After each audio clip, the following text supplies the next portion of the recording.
Bonjour professeur, Bonjour. vous êt le professeur Capdevila Xavier du CHU de Montpellier et président de l'ASFA. Donc nous avons une question pour vous, donc que pouvons-nous faire pour limiter les nécessités transfusionnelles?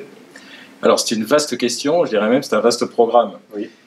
Limiter la transfusion, ça veut dire plusieurs choses. D'abord éviter que les patients arrivent anémiques ou en carence martiale à la chirurgie. Ensuite, ça veut dire également limiter le saignement pendant l'intervention et après l'intervention. Donc là, vous voyez que le programme est un peu plus complexe que simplement essayer d'éviter la transfusion. D'accord. Alors, ce qu'on peut dire, c'est que l'anémie à elle seule ou la carence martiale sont responsables d'une mortalité exacerbée, voire de complications multiples. Et ce qu'il faut savoir également, c'est qu'à peu près 30% de la population qui arrive à une chirurgie est anémique. D'accord. Et un peu plus encore en carence martiale. Donc bien, ce qu'il faut faire, c'est évidemment faire des programmes de ce qu'on appelle du patient blood management, ou de la gestion personnalisée du capital sanguin du patient. Ça veut dire quoi? Ça veut dire tout simplement essayer de faire chez ces patients des traitements par du fer intraveineux, associer de l'érythropoïétine si on est dans les cadres d'utilisation de l'érythropoïétine bien évidemment, pour préparer le patient à arriver non anémique à la chirurgie. Et puis ensuite, pendant la chirurgie, faire le travail que l'on a à faire, c'est-à-dire utiliser essentiellement de l'acide tranexamique, qui est l'hexacil, que vous connaissez bien, qui est un antithrombique de synthèse, qui va diminuer le saignement, et puis éviter tous les risques de saignement chez le patient.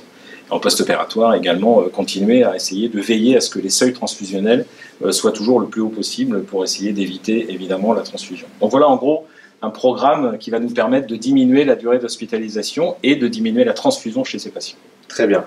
Est-ce que vous pouvez nous dire quelques mots plus spécifiquement sur le PBM?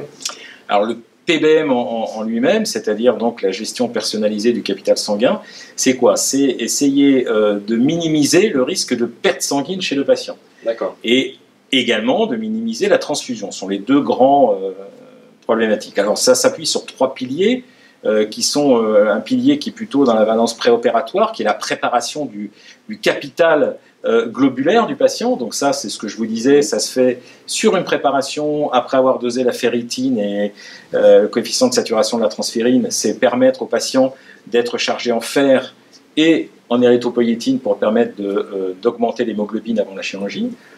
Le péropératoire, c'est évidemment à ce moment-là, dans le PBM, c'est de minimiser la perte sanguine pendant la chirurgie. Donc il y a un certain nombre de moyens qui sont faits, pharmacologiques, mais pas que, techniques également, y compris chirurgicaux avec de la chirurgie mini-invasive. Et puis enfin, en post-opératoire, essayer encore une fois de jouer sur les seuils transfusionnels pour ne pas transfuser à des seuils qui soient trop hauts. C'est-à-dire qu'on ne dise pas qu'on doit transfuser un patient alors qu'il est à 10 grammes, alors qu'on sait très bien qu'un patient à 7 grammes, 8 grammes lorsqu'il est en post-opératoire avec une petite fragilité, c'est largement suffisant et on peut se permettre ainsi de diminuer la transfusion chez les patients. Très bien. Ben, merci pour votre intervention. Je vous en prie, merci beaucoup.